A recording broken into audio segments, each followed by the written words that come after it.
बिस्मिल्लाहिर्रहमानिर्रहीम। अस्सलाम वालेकुम students, welcome back to another video of study time with Hamara Shah. कैसे हैं आप सब? आप सब ने चैप्टर नंबर 2 कंप्लीट कर लिया है। आज हमने चैप्टर नंबर 3 स्टार्ट करना है। और बच्चों, आप लोगों को पता है चैप्टर नंबर 3 भी फिजिक्स के इस बुक जो नई बुक है इसका बहुत ही इंपॉर्टेंट चैप्टर है। चैप्टर नंबर 3 का नाम है डायनामिक्स। तो डायनामिक्स में आप लोगों ने काफी कुछ पढ़ना होता है। आपने डायनामिक्स की डेफिनेशन ऑलरेडी चैप्टर नंबर 1 में भी की थी कि डायनामिक्स का शॉर्ट क्वेश्चन था, उसको भी आपने किया था। चैप्टर नंबर 2 में भी दोबारा आई है, यानी कि डायनामिक्स बार बार आप लोग पढ़ चुके हैं। और डायनामिक्स की डेफिनेशन की बात की जाए तो डायनामिक्स का मतलब क्या होता है कि जब आपने मोशन करवाई है किसी बॉडी की, तो उस वो मोशन हुई कैसे है, उसकी वजह बताएं और उसके कॉज बताओ। वजह कॉज को ही कहते हैं, ठीक है। और उसके कॉज के बाद उसके इफेक्ट्स बताओ, यानी कि अगर आपने किसी बॉडी को मूव करवाया है, कॉज तो ये हो गया कि आपने खुद उसको मूव करवाया है, ठीक है। अब उसके इफेक्ट्स बताएंगे आपके, आपने जब मूव करवाया तो क्या क्या असरात पेश हुए हैं, बॉडी कैसे एक्सलेट की है, कहाँ से कहाँ गई है, फिर कहाँ पे जाके रुकी है, कहीं बॉडी को कोई नुकसान तो नहीं पहुंचा। जारी बात है, अगर आप किसी चीज को जोर से दिखा देते हैं तो वो गिर सकती है, उसको कोई नुकसान पहुंच सकता है। तो ये है डायनामिक्स के बारे में, ठीक है। इसके बाद आप लोगों ने जो करना है, जो क्वेश्चन स्टार्ट हो रहे हैं आप लोगों के, वो यहाँ से स्टार्ट हो रहे हैं शॉर्ट क्वेश्चन के लिहाज से, ये स्टार्टिंग से। उसके बाद इसका एक लॉन्ग क्वेश्चन आएगा। तो इंशाल्लाह जब ये वीडियो प्रॉपर आप देखेंगे तो आपको लॉन्ग क्वेश्चन भी समझ आ जाएगा। लॉन्ग क्वेश्चन बहुत इंपॉर्टेंट है, स्टार्टिंग पे पहले ही लॉन्ग आ रहा है। जब आपको फोर्स की डेफिनेशन बताई जाएगी और थोड़ा सा शुरू में इसकी स्टार्टिंग है, इसके बाद आपका ये लॉन्ग क्वेश्चन आएगा, तो वो आपने इसी तरह करना है। और अब हम स्टार्ट करते हैं अपनी, ये जो इंट्रोडक्शन वाला होता है इसको देख लेते हैं। इंट्रोडक्शन में आप लोगों ने इसमें से एज सच याद नहीं करना, बस आपको बता देते इसके इंट्रोडक्शन में क्या है कि उन्होंने बताया है in kinematics we study that the motion of objects. Kinematics जो आपका पहला चैप्टर था उसमें आप लोगों ने मोशन ऑफ ऑब्जेक्ट्स किया है, ठीक है। इससे पहले वाला जो दूसरे नंबर का चैप्टर था, उसके बाद आप लोगों ने अब वाला जो डायनामिक्स है इसमें आप लोगों ने क्या पढ़ना है, काज एंड इफेक्ट्स पढ़ने हैं, ठीक है। कि मोशन क्यों हो रही है और उसके मोशन होने के बाद असरात क्या थे।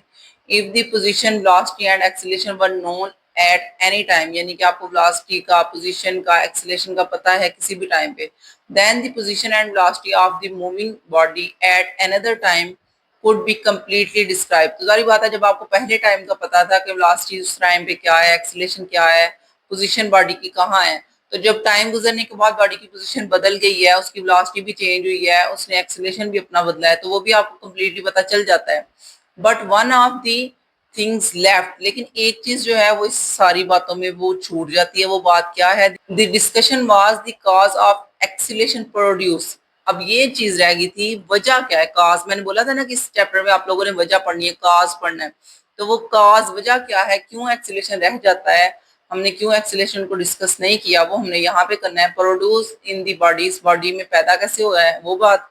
And if a stone is drop from a height, अगर किसी पत्थर को आपने किसी हाइट से फेंका है, इट इज एक्सीलेटेड डाउनवर्ड। सारी बात है, वो नीचे को आ रहा है तो उसका एक्सीलेशन डाउनवर्ड है, और जो एक्सीलेशन उस पे इस टाइम पे असर कर रहा है उसे ग्रेविटेशनल एक्सीलेशन कहते हैं। वो आपको मैंने प्रीवियस लेक्चर में पढ़ा दिया है। जिन बच्चों को अभी तक ग्रेविटेशनल एक्सीलेशन का नहीं पता, तो उनको पहले वो लेक्चर सुनना चाहिए और समझना चाहिए, फिर उनको ये वाला चैप्टर स्टार्ट करना चाहिए।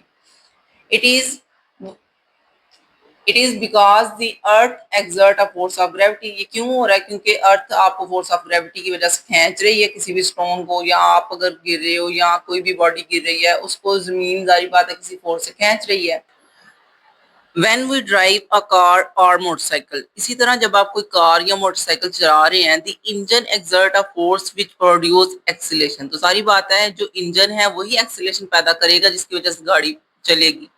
तो उसने यहाँ तक जो आपको बताया वो यही बता रहा है कि आप लोगों ने अभी तक एक्सीलरेशन के बारे में नहीं पढ़ा था कि किस फोर्स की वजह से कोई भी बॉडी मूव करती है, ठीक है। We will observe that whenever there is a acceleration, जब भी किसी एक्सीलरेशन की बात आप करते हैं, there is always a force present to cause that acceleration। तो कोई ना कोई वजह जरूर होती है जिसकी वजह से एक्सीलरेशन पैदा हो रहा है, और वो होता है, अगर आप गाड़ी की बात करो तो इंजन, अगर आप किसी बॉडी की बात करें जो आसमान से जमीन की तरफ आ रहा है, यानी कि आपने कोई स्टोन वगैरह गिराया है जमीन की तरफ, तो वो जो एक्सीलरेशन है वो ग्रेविटी की वजह से हो रहा है, उसे आप ग्रेविटेशनल एक्सीलरेशन कहते हैं। इसी तरह जब भी कोई एक्सीलरेशन पैदा होता है वो किसी ना किसी वजह से पैदा होता है। Dynamics is concern with the forces that produce change. तो डायनामिक्स उस फोर्सेस से ही कंसर्न करता है, यानी कि उस फोर्सेस के बारे में ही बात करता है जो कि चेंज पैदा करती हैं in the motion of bodies, किसी भी बॉडी की मोशन में, ठीक है। तो आपने जो यहाँ पे अंडरस्टैंड करना है वो यहाँ से लेके यहाँ तक है। इसको भी बेशक आप याद नहीं कीजिएगा, मैंने पूरा आपको रीड करवा दिया है, इसमें याद करने वाला ज्यादा नहीं है, आपने सिर्फ इसको समझना है, अंडरस्टैंड करना है। इसके बाद आ जाता है कंसेप्ट ऑफ फोर्स। फोर्स के बारे में आप लोग खुद भी जानते हैं, काफी लोगों को पता है। फोर्स का मतलब यही होता है कि जो भी चीज आप खींचना चाहते हो अपने पास, तो आपको कोई ना कोई ताकत कुव्वत लगानी पड़ेगी जिसकी वजह से वो आपकी तरफ आएगी चीज। जैसे मैं अगर यहाँ पे पेंसिल रखी हुई है तो इस पेंसिल ने खुद तो मेरे पास नहीं आना, जारी बात है मैं अपने हाथ की मदद से इसको थोड़ा सा फोर्स लगा के पकड़ने की कोशिश करूंगी, खींचूंगी अपने पास, फिर ही ये मेरे पास आएगी ना। उसी तरह जब आप रेगुलर लाइफ में बात करते हैं, आपने डोर ओपन करना है या आपने डोर क्लोज करना है, आपको तब भी फोर्स लगानी पड़ेगी, फिर ही डोर ओपन होगा या क्लोज होगा, ठीक है। तो यही यहाँ पे वो डेफिनेशन बताने लगे, ये फोर्स की डेफिनेशन है। A common concept for a force, force के लिए एक आम हमारा कंसेप्ट है, आम नजरिया है। इट इज पुश और पुल दैट स्टार्ट, कहता है शुरू में आप या तो पुश करेंगे या पुल करेंगे, जो कि स्टार्ट करती है किसी चीज को, शुरू करता है। जैसे आप दरवाजा खोलने की कोशिश करते हैं तो दरवाजा खुलना शुरू हो जाता है जब आप अपनी तरफ उसको खींचते हैं। स्टॉप और चेंज, रोकता है या चेंज पैदा करता है। जारी बात, अगर कोई बॉडी मूव कर रही है, जैसे आपने गेंद को देखा है वो आपकी तरफ आ रही है, तो आप अपने हाथ की मदद से उसको रोक सकते हैं। और change that magnitude and direction, यहाँ उसका मैग्नीट्यूड और डायरेक्शन बदल सकते हैं। यहाँ आप उस बॉल को जो आपकी तरफ आ रही है, आप अपने फुट की मदद से, पाँव की मदद से उसको किक लगा के दूसरी तरफ भेज सकते हो, उसकी डायरेक्शन को बदल सकते हैं। आप दी वेलोसिटी, आप बॉडी, किसी भी बॉडी की वेलोसिटी को, जारी बात है जब बॉडी आपकी तरफ आ रही है, गेंद आपकी तरफ आ रही है, तो वो किसी वेलोसिटी से आ रही है, आप उसकी जो वेलोसिटी है उसको बदल सकते हो, चेंज कर सकते हो। जब आप अपने पाँव की मदद से उसको किक करोगे, उसकी डायरेक्शन को दूसरी तरफ कर दोगे, ठीक है। तो ये इसकी डेफिनेशन है, यहाँ से लेके यहाँ तक आपने राइट करनी है। जब आपका शॉर्ट क्वेश्चन पेपर में आएगा फोर्स का, व्हाट इज फोर्स, तब आपने ये डेफिनेशन राइट करनी है, साथ आपने एक दो एग्जांपल बतानी होती है। तो ये वाली एग्जांपल्स मैंने यहाँ पे निशान लगाए हैं, आपने ये वाली एग्जांपल्स बतानी है। When we open a door और वी पुश और pull it by applying force, फिर आप उसे क्या करेंगे, पुश करेंगे या पुल करेंगे, अपनी फोर्स अप्लाई करके, अपनी बॉडी की फोर्स अप्लाई करेंगे, तो फिर वो दरवाजा खुल जाएगा या बंद हो जाएगा। तो ये आपकी एक एग्जांपल होगी। एक और एग्जांपल है, यहाँ से लेके यहाँ तक आपने करनी है। When we sitting in a car, जब आप किसी कार में बैठने लगते हो, we push against the seat as the car turn round a corner, तो आप सीट पे बैठते हो, कॉर्नर की तरफ वो सीट को घुमाते हो। कुछ लोगों की सीट जो होती है वो घूमने वाली भी होती है, आगे पीछे भी होने वाली भी होती हैं। तो कार की अगर सीट आपकी बिल्कुल पीछे हुई हो तो वो आप आगे भी कर सकते हो, उसके बाद आप कार को घुमा सकते हो। जारी बात है आप स्टीयरिंग को घुमाएंगे तो कार घूम जाएगी, ठीक है। या आप लोगों ने ये भी लिख सकते हैं when we sitting in a car वाली भी, और ये ऊपर वाली भी लिख सकते हैं when we open a door. इसके अलावा नीचे भी एग्जांपल्स हैं ये वाली, कोई भी आप कर सकते हैं।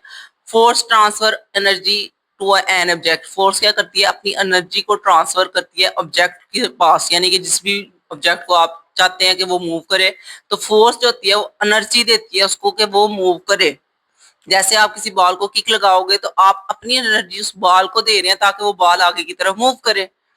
Take an example of a man who move a wheelbarrow with it load, जैसे आप लोग यहाँ पे देख सकते हैं, उसने ये फिगर बनाई हुई है, इस फिगर को गौर से देखें तो ये जो आदमी है ये क्या कर रहा है, ये आदमी, इसको उर्दू में, यहाँ पंजाबी में रेडी वगैरह कहते हैं आप लोग, ठीक है। वो इस व्हील बैरो को मूव करवा रहा है। ये जो व्हील बैरो है ये कैसे मूव करेगा, जब ये इसमें सामान लोड करने के बाद इसको थोड़ा सा ऊपर उठाएगा, फिर इसने मूव करना है ना, फिर ही वो टायर पे सारा वजन जाएगा और ये मूव करेगी।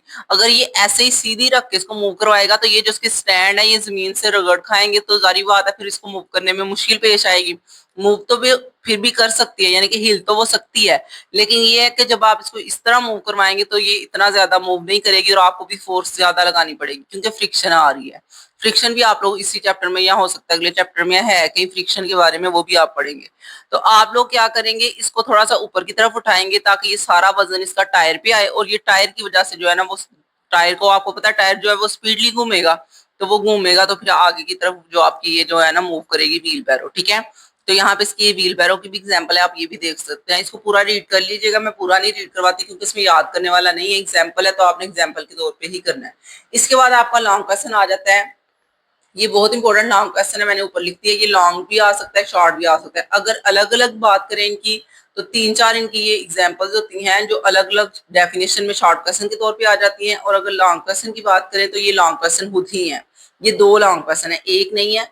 यहाँ पे आपको रीड करवाती हूँ, फिर समझाती हूँ ये कैसे दो हैं, और पूरा आप लोग पढ़ेंगे तो आपको समझ आ जाएगी कि मैं कैसे बात करी कि दो लॉन्ग है और ये शॉर्ट में भी आ सकते हैं। ठीक है, साथ साथ बताती जाती हूँ।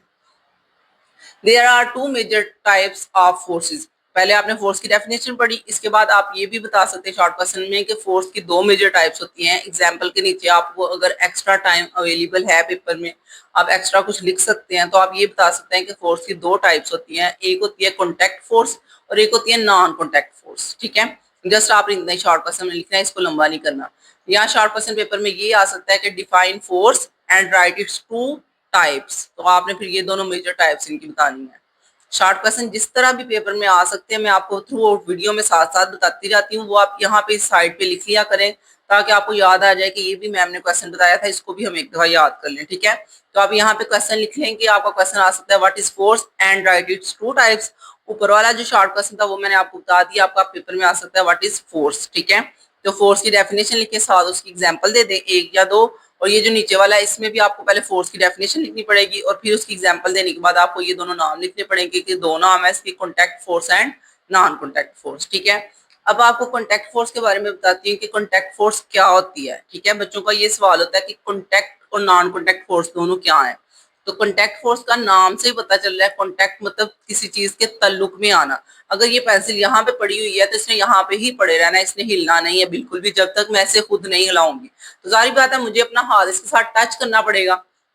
जब मैं इसके साथ ये अपना हाथ टच कर रही हूँ, इसका मतलब है मैं इसके साथ राब्ते में आ रही हूँ, तल्लुक में आ रही हूँ, कॉन्टैक्ट बना रही हूँ। तो जो मैं इसके साथ एक कॉन्टैक्ट बना रही हूँ, उसी नाम से इसका बन गया कॉन्टैक्ट फोर्स। जो मैंने अभी फोर्स लगाई है इसको पकड़ने के लिए, उस फोर्स का नाम है कॉन्टैक्ट फोर्स। ठीक है, एक होती है नॉन कॉन्टैक्ट फोर्स। वो क्या होती है कि अगर यहाँ पे ये चीज पड़ी हुई है, इसके ऊपर फिलहाल एक फोर्स लग रही है, उस फोर्स का नाम है ग्रेविटी। आप लोगों को पहले भी मैंने इसके बारे में समझाया हुआ है कि जो फोर्स बगैर आपको नजर नहीं आ रही, ना आपको पता है कि ये लग रही है या नहीं लग रही, लेकिन वो मौजूद होती है और वो नाम है ग्रेविटी। ग्रेविटी जो है वो बगैर आपको नजर आए, बगैर आपको महसूस किए भी ये होती है। ठीक है, ये हमें महसूस भी नहीं होती, नजर भी नहीं आती, लेकिन फिर भी ग्रेविटी की फोर्स है जिसकी वजह से हम जमीन के ऊपर चल रहे हैं और जितनी भी चीजें हैं वो जमीन की तरफ ही अट्रैक्ट होती हैं। ठीक है, जब आप किसी ऊंचाई से बॉल वगैरह फेंकते हैं तो वो जमीन की तरफ आ रही है, क्यों आ रही है? क्योंकि जमीन उसको खींच रही है, ग्रेविटी की एक फोर्स होती है। ठीक है, तो यहाँ पे आपको पता चल गया नॉन कॉन्टैक्ट फोर्स वो फोर्सेस होती हैं जिसमें आपको किसी तल्लुक की जरूरत नहीं है, हमें ग्रेविटी के साथ टच होने की जरूरत नहीं है।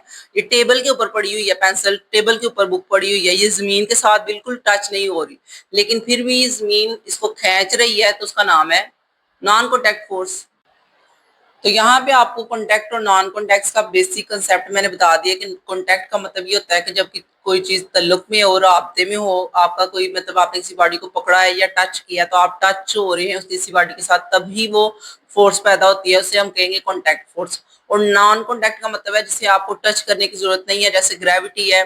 आप लोग अगर जहाज में बैठ के उड़ रहे हैं, कहीं पे जा रहे हैं, फिर भी आपके ऊपर वो फोर्स ग्रेविटी असर कर रही है। ठीक है, तो वो होती है नॉन कॉन्टैक्ट फोर्स। जैसे आप किसी पैराट्रोपर की बात करते हैं, जैसे कोई पैराशूट लेके उड़ता है, किसी पहाड़ी से नीचे उतरने की कोशिश करता है, तो वो हवा में उड़ना शुरू हो जाता है ना एक तरह से, तो वो फिर भी उसके ऊपर ग्रेविटी असर कर रही होती है, तो ये नॉन कॉन्टैक्ट की एग्जाम्पल है। ठीक है, इसके बाद यहाँ पे आपकी डेफिनेशन आ जाती है, डेफिनेशन रीड कर लेते हैं। A contact force is that force that is exerted by one object on the other at the point of contact. यानी कि एक ऑब्जेक्ट का दूसरे ऑब्जेक्ट के ऊपर ये एक फोर्स लगानी होती है, और वो फोर्स तब लगती है जब वो पॉइंट ऑफ कॉन्टैक्ट में हो, यानी कि तल्लुक में हो, उनका एक दूसरे के साथ फिजिकली तौर पे टच हो रहे हो। ठीक है, इसके बाद है अप्लाइड फोर्सेस पुश और पुल एंड ट्विस्ट। ये एग्जांपल्स हैं कि कौन कौन सी फोर्सेस हो सकती है। पुश की हो सकती है, पुल की दूर करने की और खींचने की, यानी कि जैसे आप दरवाजे को खोलते हैं या बंद करते हैं तो वो पुश और पुल हो गया।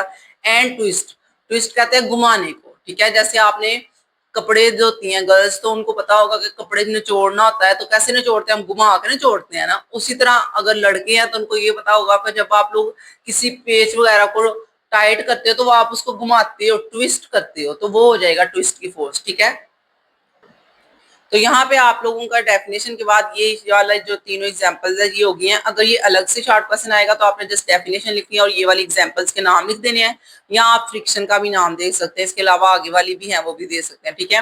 इसके बाद उसने बताया there are contact forces, some other examples of contact forces are the following. तो ये आगे से इसकी कुछ और एग्जांपल्स हैं जो उसने बताई हुई है, फ्रिक्शन है और इसके आगे वाले पेज पे भी लिखी हुई है। तो आप लोगों ने इनको एज एन एग्जाम्पल लेना है, ये टाइप्स नहीं है, ठीक है। जब ये लॉन्ग क्वेश्चन आ जाता है कि कॉन्टैक्ट फोर्स बताएं और इसकी तमाम एग्जाम्पल्स बताएं, तो ये एग्जाम्पल्स हैं, इसको आपने टाइप्स बिल्कुल नहीं समझना, क्योंकि जब भी मैं बच्चों को पढ़ाती हूँ उनको बताती हूँ कि ज्यादातर कंसेप्ट क्वेश्चन का यही होता है कि पहले आपको डेफिनेशन है फिर टाइप्स हैं। लेकिन इस वाले क्वेश्चन में आपने ये क्लियरली समझना है कि ये डेफिनेशन के बाद एग्जाम्पल्स को और एग्जाम्पल्स को एक्सप्लेन कर रहे हैं, ये टाइप्स नहीं है, ठीक है। तो पहली एग्जाम्पल है फ्रिक्शन। फ्रिक्शन का मतलब ये होता है कि रुकावट आ रही है किसी भी दो बॉडीज को, जब आप मूव यानी कि एक बॉडी को दूसरी बॉडी के ऊपर आप मूव करवाते हो। इस पेज के ऊपर मैं पेंसिल को मूव करवाना चाहती हूँ, तो इस पेंसिल और पेज के दरमियान में कुछ रुकावट है जो कि आपको मूव करने में रुकावट पेश आ रही है, उस रुकावट को हम कहते हैं वो फ्रिक्शन है, ठीक है। जैसे आप लोगों ने सुना होगा कि जब हम किसी भी भारी बॉडी को मूव करवा रहे होते हैं, कोई वजनी चीज है, तो आप उसको मूव करवाने में ज्यादा फोर्स लगानी पड़ती है क्योंकि उसकी फ्रिक्शन ज्यादा है। इसी तरह आपको फ्रिक्शन की डेफिनेशन देखनी पड़ेगी, वो क्या है, it is the force that is resist. Resist मतलब रुकावट पैदा कर रही है, ठीक है। रेजिस्ट मोशन यानी कि मोशन में रुकावट पैदा करती है। When the surface of one object, किसी एक ऑब्जेक्ट की जो सरफेस है, जैसे ये पेंसिल है, इसकी ये बाहर वाली जितनी भी आपको नजर आ रही है सरफेस है, तो हम कहेंगे एक ऑब्जेक्ट की जो सरफेस है come in contact with surface of another object. तो ये दूसरे ऑब्जेक्ट की सरफेस के साथ जब इसका कॉन्टैक्ट बनता है, ताल्लुक बनता है, तो आप लोगों को एक फोर्स होती है जो इसको रोकेगी कि ये मोशन में अगर बॉडी आ रही है तो वो मोशन ना करे।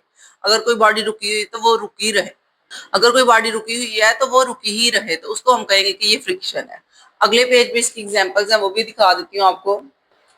इसकी एग्जांपल्स नेक्स्ट पेज पे तो नहीं मुझे मिली, लेकिन यहाँ पे है, आपने यहाँ से कर लेनी है। Force of friction which help us to walk on ground, यानी कि अगर आप चलना चाहते हैं जमीन के ऊपर या ग्राउंड के ऊपर, यहाँ पे ग्राउंड कह रहे हैं, आप जमीन पे भी कह सकते हैं, ठीक है, अर्थ पे भी आप यहाँ पे लिख सकते थे।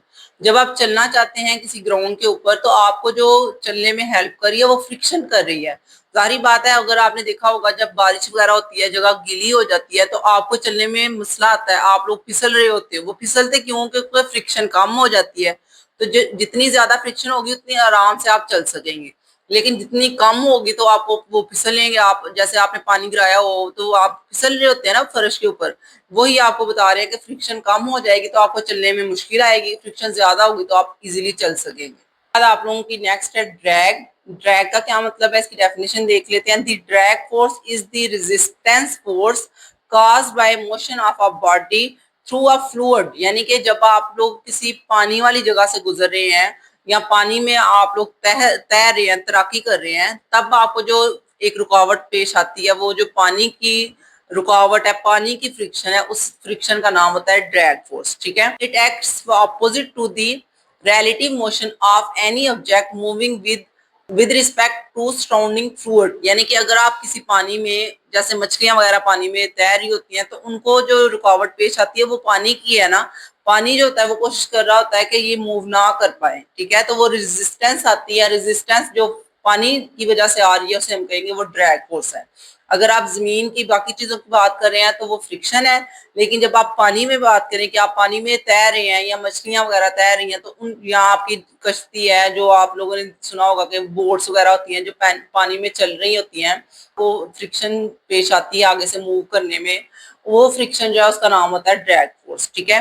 इसके बाद आ जाती है थ्रस्ट। थ्रस्ट भी पानी के हवाले से ही है, लेकिन ये इस तरह है कि आपने जब किसी बॉडी को नीचे की तरफ मूव करवाना है, पानी के अंदर भेजने की कोशिश करनी है, तो पानी कोशिश करता है कि वो नीचे ना आ जाए। जैसे आप लोगों ने काफी दफा ये किया होगा कि एक बॉल जो होती है, जो गैस वाली होती है, जिसके अंदर गैस होती है, ठीक है, एक बॉल जो होती है, जब आप उसको पानी के अंदर करने की कोशिश करते हो तो पानी जो होता है उसको ऊपर की तरफ कर रहा होता है, एक अपवर्ड फोर्स लगा रहा होता है, तो वो फोर्स जो है उसका नाम होता है थ्रस्ट, ठीक है। यहाँ पे बताया गया it is an upward force exert by a liquid on an object emerged.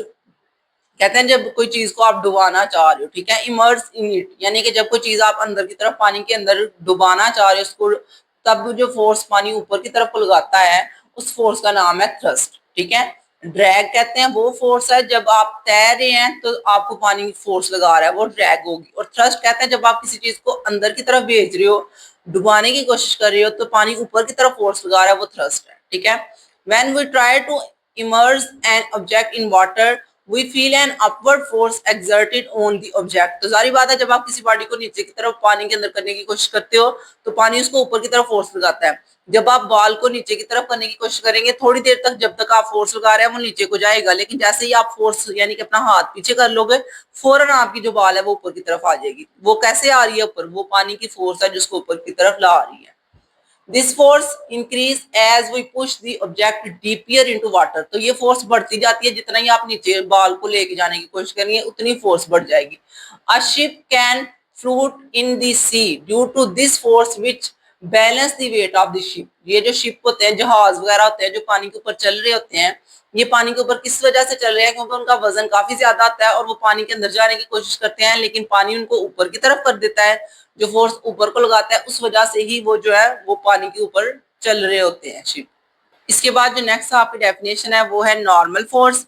Normal force कहते हैं वो फोर्स है जो कि आपकी ग्रेविटी के अपोजिट होती है। जारी बात है ग्रेविटी आपको नीचे की तरफ खींच रही है और जो फोर्स आप लगा रहे हैं बैठने के लिए या खड़े होने के लिए जमीन के ऊपर, वो फोर्स होती है फोर्स नॉर्मल फोर्स। ठीक है, कोई भी ऑब्जेक्ट जैसे ये बुक पड़ी हुई है टेबल के ऊपर, तो ये बुक जो है इस बुक के ऊपर ग्रेविटी की फोर्स नीचे को लग रही है और ये बुक अपनी फोर्स जो है वो ऊपर को लगा रही है ताकि ये ऊपर ही पड़ी रहे, जमीन के अंदर ना चली जाए। ठीक है, सारी बात है अगर ग्रेविटी है तो जमीन की फोर्स इतनी ज्यादा होती है, हम जमीन के ऊपर चल रहे हैं तो हम कैसे चल रहे हैं? क्योंकि हमारी अपनी एक फोर्स है जो ऊपर को तरफ मूव कर रही है ताकि हम बिल्कुल जमीन के अंदर ना जाए, हम इसके ऊपर आराम से चल सके, बैठ सकें। ठीक है, it is a force of reaction exert by surface on an object lying on it। यानी कि अगर आपने कोई ऑब्जेक्ट किसी चीज के ऊपर रखा हुआ है तो ये उसकी अपवर्ड फोर्स होगी। ठीक है, this force act outward and the perpendicular to the surface. सारी बात है ये बिल्कुल परपेंडिकुलर होगी। परपेंडिकुलर कहते हैं बिल्कुल सीधी। अगर जमीन आपको खींच रही है, ग्रेविटी लगा रही है, तो वो नीचे की तरफ है और उसके बिल्कुल अपोजिट ऊपर की तरफ का जो फोर्स होगी उसे हम कहेंगे वो नॉर्मल फोर्स है। And it is also called support force, यानी कि ये वो फोर्स है जिस जो आपको हेल्प कर रही है जमीन के ऊपर रहने की, क्योंकि ये सपोर्ट फोर्स हुई ना, हेल्प कर रही है ताकि हम बिल्कुल जमीन के अंदर ना जा सके, हम ऊपर इसके आराम से चल सके, फिर सके, आप बैठ सके आराम से अपॉन दी ऑब्जेक्ट। ओके, तो नॉर्मल फोर्स की समझ आ गई है। अगर ये बुक या ये पेंसिल पड़ी हुई है, इसके ऊपर जो ग्रेविटी की फोर्स लग रही है उसके अपोजिट एक फोर्स होती है, उस फोर्स का नाम होता है नॉर्मल फोर्स। इसके बाद आ जाती है एयर रेजिस्टेंस, हवा की रुकावट। तो जारी बात है जब कुछ परिंदे वगैरह उड़ रहे हैं तो उनको हवा की एक रेजिस्टेंस है, हवा एक रुकावट पैदा करती है। लेकिन अगर नॉर्मल मौसम हो तो हवा की रेजिस्टेंस इतनी ज्यादा नहीं लगती उनको। लेकिन जब आंधी वगैरह आ रही हो तो आपको देखा होगा आपने परिंदों को उड़ने में बड़ा मसला आता है, क्योंकि वो हवा एक रुकावट पैदा करती है उनके उड़ने में। इट इज रेजिस्टेंस अपोजिशन, यानी कि अपोजिशन हलाफ है, यानी कि आप इधर को मूव कर रहे हैं तो वो आगे की तरफ को मूव करेगी, डायरेक्शन उसकी अपोजिट होगी ताकि आप आगे की तरफ मूव ना कर सकें। ठीक है, offered by air when an object fall through it. कोई भी ऑब्जेक्ट इसके अंदर से गुजर रहा है या इसके नीचे की तरफ आ रहा है, जमीन की तरफ आ रहा है, तो जो हवा की रेजिस्टेंस है वो ऊपर की तरफ होगी ताकि ये बॉडी नीचे ना आए। ठीक है, तो जारी बात है मैंने आपको बता दिया अगर कोई बॉल जमीन की तरफ आ रही है, गिर रही है, तो उसके ऊपर भी हवा का एक असर होता है। उसी तरह मतलब कि सोचें जो एयरक्राफ्ट होते हैं जब ये जमीन की तरफ आ रहे होते हैं तो इनको भी बहुत ज्यादा हवा की रुकावट पेश आती है, जिसकी वजह से उनका टेम्परेचर बहुत ज्यादा बढ़ जाता है। इसके बारे में भी इसी चैप्टर में आपने पढ़ना है कि अगर बहुत ज्यादा टेम्परेचर बढ़ जाता है तो वो तकरीबन 950 सेंटीग्रेड तक टेम्परेचर चला जाता है, इतना ज्यादा बढ़ जाता है। उसके लिए भी फिर उन्होंने शिप के अंदर उसको टेम्परेचर को कंट्रोल करने के लिए एयरक्राफ्ट के अंदर इस तरह की चीजें रखी होती हैं कि वो बिल्कुल जल ही ना जाए इतने टेम्परेचर पे, उसको नॉर्मल कर देते हैं। तो इसी तरह से एयर रेजिस्टेंस का बताया जा रहा है कि हवा की भी एक रुकावट होती है। नेक्स्ट है आपके पास tension.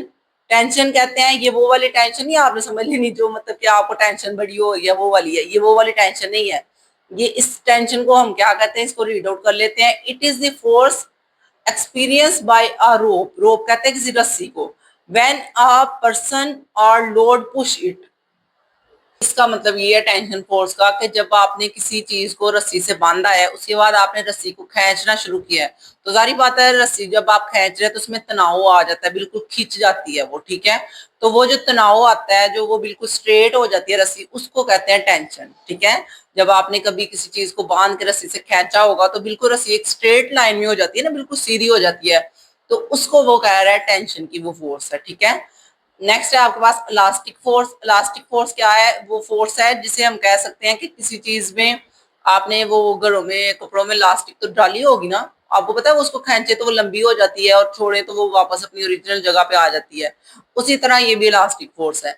It is the force that bring certain material back to their original shape, यानी कि आप उसको खींच के लंबा कर सकते हो इलास्टिक को, लेकिन बाद में वो अपनी असल शक्ल में दोबारा आ जाती है आफ्टर बीइंग डिफॉर्म्ड, यानी कि जब आप उसको छोड़ दोगे तो वो अपनी ओरिजिनल पोजीशन पे वापस आ जाती है। और कुछ चीजें नहीं भी आती, वो वैसे ही हो जाती है, अगर आपने उनको खींचा है तो वो वैसे ही हो जाती है, अपनी ओरिजिनल शक्ल में नहीं आ सकती, लेकिन फिर भी उनमें इलास्टिक फोर्स तो होती है ना। एग्जाम्पल आर रबड़, जैसे रबड़ की आप एग्जाम्पल ले लो, रबड़ बैंड जो आपने सर पे पहनने होते हैं लड़कियों ने, उन लड़कियों को तो पता होगा कि रबड़ बैंड जो होता है जब आप सर पे पहनते हो तो वो आपके सर की शेप का हो जाता है, लेकिन जब आप उतारते हो तो वो फिर अपनी असल हालत में आ जाता है। उसी तरह स्प्रिंग है, आपने ये पेंसिल के अंदर भी स्प्रिंग है, बच्चों ने काफी दफा इसको निकाला होगा। तो जब इस स्प्रिंग को निकाल के आप खींचते हो तो खींचने से क्या होता है, उसकी ओरिजिनल पोजीशन तो नहीं ना बदलती, वो थोड़ी देर के लिए खींचा जाता है फिर वापस आ जाता है। लेकिन जब आप उसको इतना ज्यादा खींच लेते हो कि वो अपनी असल हालत में नहीं आ पाता, वो वैसे ही हो जाता है जैसे आप ज्यादा खींच उसको डिफॉर्म कर देते हो, ठीक है। नेक्स्ट है आपके पास एक और एग्जांपल है, वो है ट्रैम्पोलिन। ट्रैम्पोलिन कहते हैं वो जो आप लोगों ने कभी पार्क वगैरह में देखा होगा झूला जिसके ऊपर बच्चे जंप कर रहे होते हैं, ठीक है, उसको ट्रैम्पोलिन कहते हैं। कि वो जंप कर करके बच्चे जो है उसके ऊपर उतर भी जाए तो मतलब जंप करके अपने झूले ले लिए हैं, फिर वो उतर गए हैं, तो वापस वो अपनी असल हालत में आ जाएगा, वापस जैसे वो पहले था वैसे ही हो जाएगा। तो ये आप लोगों का लॉन्ग क्वेश्चन था, ये कंप्लीट हो गया है। इसके बाद नीचे एक और लॉन्ग क्वेश्चन है, वो है नॉन कॉन्टैक्ट फोर्स का। अभी वीडियो मेरे ख्याल में काफी हो गई है, ज्यादा लंबी ना हो जाए, नेक्स्ट में इंशाल्लाह आपको ये सेकंड वाला लॉन्ग करवा दूंगी। अभी फर्स्ट लॉन्ग आपका पूरा हो गया इस चैप्टर का, ये पहला लॉन्ग था ऊपर वाला जो कॉन्टैक्ट फोर्स का था, ये नीचे वाला दूसरा लॉन्ग है नॉन कॉन्टैक्ट फोर्स का। इसको इंशाल्लाह नेक्स्ट वीडियो में कर लेंगे। तो मिलते हैं अपनी नेक्स्ट वीडियो में, तब तक आप मेरे चैनल को सब्सक्राइब करें, वीडियो को लाइक करें और अपने फ्रेंड्स में भी शेयर करें। मिलते हैं नेक्स्ट वीडियो में। अल्लाह हाफिज।